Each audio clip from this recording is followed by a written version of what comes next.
बिस्मिल्लाहिर्रहमानिर्रहीम। अस्सलाम वालेकुम। यूट्यूब चैनल पर तारिक मतीन आपको खुश आमदीद कहता है। सबसे पहले आपसे वही दरखास्त कि अगर आप चाहें तो चैनल को सब्सक्राइब करें ताकि वो चीज़ें जो मैं चाहता हूं आप तक पहुंचे वो आप तक पहुंच सकें। इस वक्त जब आप ये वीडियो देख रहे हैं तो नमाज जुमा कुछ दूर है हमसे और जुमे के दिन की ये सूरत हाल है।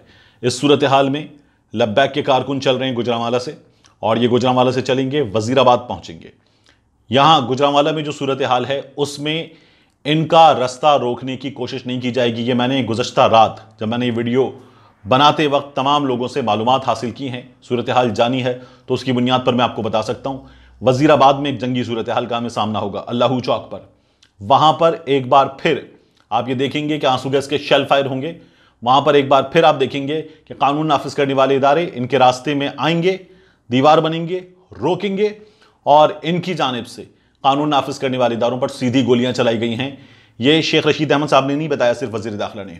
ये मैंने जब रिपोर्टर से बात की तो वहां से भी पता चला कि एक बहुत बड़ी तादाद में, बहुत ही बड़ी तादाद में कलदम तहरीके लब्बैक के कारकुनान मौजूद हैं जो चार्ज्ड हैं और ये 20,000 के करीब कारकुनान हैं जो अब आगे बढ़ेंगे गुजरांवाला से। और साथ ही इनका इस्तकबाल किया गुजरांवाला में, गुजरांवाला के शहरियों ने बहुत बड़ी तादाद में, और इन्होंने इनको कंबल दिए, इनको खाना दिया, इनको तोहफे दिए, इनको ड्राई फ्रूट दिया, इनके लिए अपनी फैक्ट्रियों की, अपने गोडाउन्स के दरवाजे खोलें, इनको रात गुजारने का मौका दिया, इनकी खिदमत किए।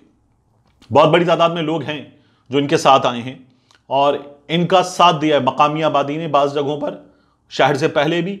और पुलिस पर जब हमला हुआ है, पुलिस पर जब गोलियां चली हैं, तो इत्तलात ये हैं कि मकामी आबादी में शामिल बाज़ एलिमेंट्स ने भी इसमें हिस्सा लिया है।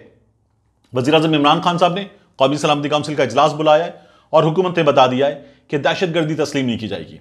ये जो कुछ कर रहे हैं ये दहशतगर्दी है और वज़ीर इत्तलात होता है हुकूमत का माउथ पीस। वज़ीर इत्तलात हुकूमत का तर्जुमान होता है। वज़ीर इत्तलात बताता है वो जो हुकूमत सोचती है। इसीलिए फवाद चौधरी साहब ने साफ लफ्जों में कहा है, जब बात हो रही थी मकतूल पुलिस अहलकार के बेटे को दिलासा देने की, जो पथराई हुई आंखों के साथ अपने वालिद के शहीद के जसद खाकी को देख रहा था, तो गुलाम रसूल के फर्जंद की उस तस्वीर पर फवाद चौधरी ने लिखा, इंशाअल्लाह अल्लाह ने चाहा तो योर ब्लड विल बी रिवेंज्ड। ये जो खून है इसका बदला लिया जाएगा।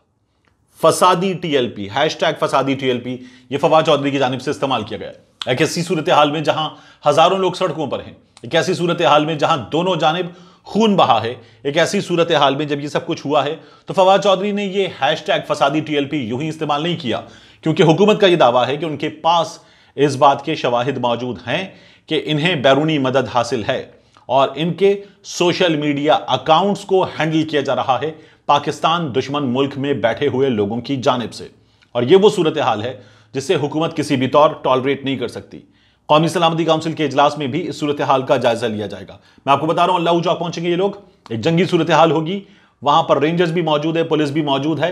पंजाब में 60 दिनों के लिए तमाम तर सूरत हाल रेंजर्स के हाथ में दे दी गई है, उसका जायजा लिया जाएगा। अल्लाहू चौक पर वजीराबाद से अगर ये लोग आगे बढ़ेंगे तो सबसे बड़ा टाकरा इनका होगा कानून नाफिज करने वाले इदारों के अहलकारों के साथ जहलुम में। जहलुम से आगे किसी भी सूरत इनको जाने नहीं दिया जाएगा, यह तय किया गया है। मेरी जिन लोगों से बात हुई, पुलिस के दोस्तों से भी, मैं उनसे कहा ये तो आप तय कर रहे थे कि इन्हें लाहौर से नहीं निकलने दिया जाएगा, इन्हें कामोकी से आगे नहीं निकलने दिया जाएगा, इन्हें गुजरांवाला क्रॉस नहीं करने दिया जाएगा, लेकिन ये आगे बढ़ रहे हैं और फिर आपने इनको इंगेज भी किया है, वगरना ये और आगे भी बढ़ चुके होते। उनका ये कहना था कि हमें ऊपर से जो हिदायत आ रही है हम उसके मुताबिक अमल कर रहे हैं, लेकिन हुकूमत ने यह बता दिया कि यह दहशतगर्दी है, यह फसाद है और इस फसाद को बर्दाश्त नहीं किया जाएगा। इन्हें जहलुम क्रॉस नहीं करने देंगे। जहलुम आखिरी हद है, क्योंकि जहलुम क्रॉस हुआ तो उसके बाद रवात और फिर इस्लामाबाद में ये दाखिल हो जाएंगे, इसलिए इनको हर सूरत रोका जाएगा। अब हुकूमत इनसे मुज़ाकरात कर रही है और ये जो मुज़ाकरात हैं ये बाकी तमाम चीजें छोड़कर साद रिजवी की रिहाई से चीजें मशरूत करने के बाद हो रहे हैं। कलदम तंजीम के और हुकूमत के दरमियान इस्लामाबाद में दोबारा मुज़ाकरात हुए। शेख रशीद अहमद और नूरुल हक कादरी जो हैं वो इन मुज़ाकरात में शरीक हुए हैं और इन मुज़ाकरात में जो कलदम तहरीक है उसकी जानिब से बताया गया है कि 3 निकाती एजेंडा है। सबसे पहले ये बात कर रहे हैं कि साद रिजवी को रिहा किया जाए।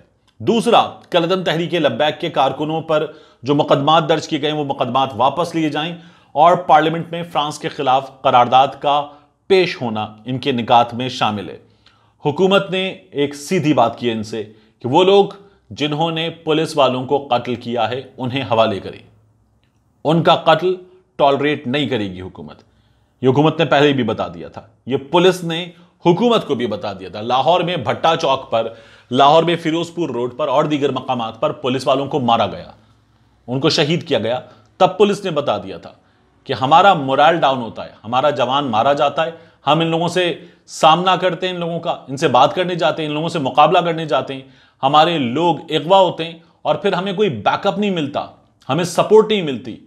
हम अपनी जान हथेली पर लेकर मुल्क के लिए, हुकूमत के लिए, अपने लोगों के लिए, उनकी जिंदगियां नॉर्मल करने के लिए निकलते हैं, लेकिन हमें वो सपोर्ट नहीं मिलती जिसकी हमें हुकूमत की जानिब से जरूरत है। तो हमें वो सपोर्ट चाहिए और अब हुकूमत ने बताया कि वो सपोर्ट मिलेगी और इसीलिए रेंजर्स भी मौजूद हैं और ये सूरत हाल जो है ये आगे बढ़ेगी। और मेरे मुंह में खाक, आमीन, मेरे मुंह में खाक, लेकिन ये सूरत हाल खराब हो सकती है।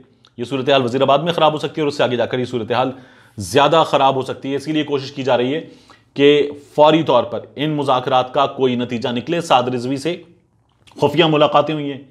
साद रिजवी को लाहौर में सबसे अहम इमारत के नज़दीक, एक अहम होटल के नज़दीक, एक बहुत अहम दफ्तर में, एक बहुत ख़ास दफ्तर में लाया गया है। एक बार उनकी ग्रुप से मुलाकात हुई है, एक बार उनकी एक अहम शख्सियत से मुलाकात हुई है और इन मुलाकातों में साद रिजवी को सुना गया, साद रिजवी को बताया गया, उनको बताया गया पुलिस वालों के बारे में, पुलिस वालों की जाने गई उनके बारे में, उनकी जानिब से जो चीज़ें सामने रखी गई उनको सुना गया और फिर उन पर यह वाज़ेह किया गया कि दहशतगर्दी बर्दाश्त नहीं की जाएगी। आपके लोग सड़कों पर हैं और वो इस मुल्क के कानून नाफिज करने वाले इदारों के एहलकारों पर हमला कर रहे हैं, ये बर्दाश्त नहीं किया जाएगा। और यही हुकूमत का फैसला है, इमरान खान साहब का फैसला है और इस फैसले पर हुकूमत और कानून नाफिज करने वाले इदारे, अस्करी क़यादत एक पेज पर हैं कि एक लाइन है, वो लाइन क्रॉस नहीं होनी चाहिए। उस लाइन के क्रॉस होने से पहले बातचीत हो सकती है, उस लाइन के क्रॉस होने से पहले हालात को संभालने की कोशिश की जा सकती है, उसके बाद फिर आगे बढ़कर पूरी ताकत से निपटा जाएगा। यह है इस वक्त तक का फैसला। और अब बात मुझे आखिर में आपसे अपनी राय के मुताबिक करनी है। इश्क़ रसूल सल्लल्लाहु अलैहि वसल्लम, लब्बैक या रसूलुल्लाह सल्लल्लाहु अलैहि वसल्लम का नारा, इस नारे में बड़ी कशिश है। जब कोई कहता है ए अल्लाह के रसूल मैं हाजिर हूं, तो मेरी बात हुई पंजाब में अपने दोस्तों से, रिपोर्टर्स से, जो इस जुलूस के साथ मौजूद है, इस मार्च के साथ मौजूद है, इसको कवर कर रहे हैं। उनका कहना यह है कि यार हमें भी लगता है कि हम तो गलत नहीं है।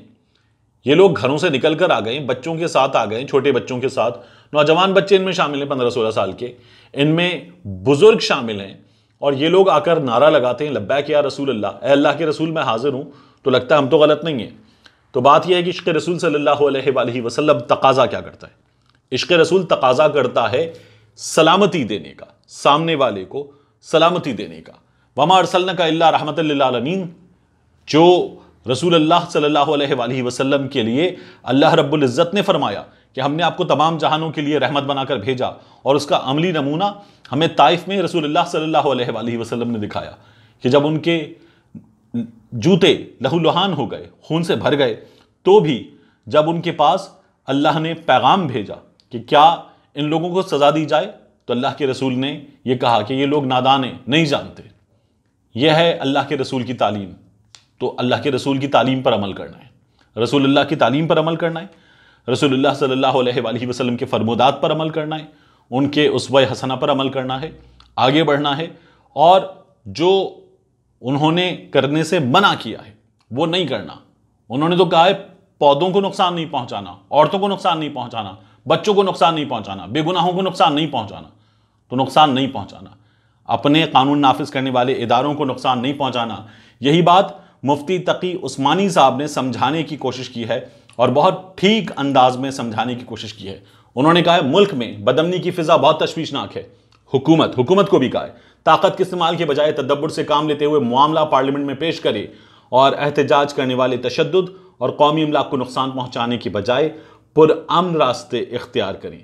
फरीक़ैन पर लाजिम है, ये सबसे अहम नुक्ता है, सबसे अहम नुक्ता फरीक़ैन पर लाजिम है कि गुस्ताखों की बजाय अपना घर तबाह करने से परहेज करें। ये जो आप स्ट्रीट लैंप तोड़ते हैं, ये फ्रांस का नहीं है। जो सिग्नल तोड़ते हैं, ये फ्रांस का नहीं है। जो एम्बुलेंस जलाते हैं, रिक्शा जलाते हैं, कार जलाते हैं, ये फ्रांसीसी शहरियों की नहीं है। जिस पुलिस वाले को आप मार रहे हैं, ये फ्रांस का पुलिस वाला नहीं है। जिस कानून नाफिज करने वाले इदारे के अहलकार पर हमलावर हैं आप, उसका ताल्लुक फ्रांस से नहीं है। जिन लोगों के लिए रास्ते आपने बंद किए हैं, वो फ्रांस के लोग नहीं हैं। जो लोग मर रहे हैं, वो आपके अपने बहन भाई हैं। उन लोगों के लिए जिंदगी मुसीबत ना बनाएं, ये इस पैगाम का सीधा सीधा मकसद है। इसे समझने की जरूरत है। आज हालात खराब हो सकते हैं, ज्यादा खराब हो सकते हैं। मेरे मुंह में खाक, आमीन के ये हालात खराब ना हो, ये सूरत हाल बेहतर हो, जल्द हल हो, लेकिन हुकूमत अपनी रिट कायम करे। ये जो लोग कह रहे हैं कि फैजाबाद धरने के मौके पर कहां गया था ये फलसफा, तो तब भी हुकूमत को अपनी रिट कायम करनी चाहिए थी।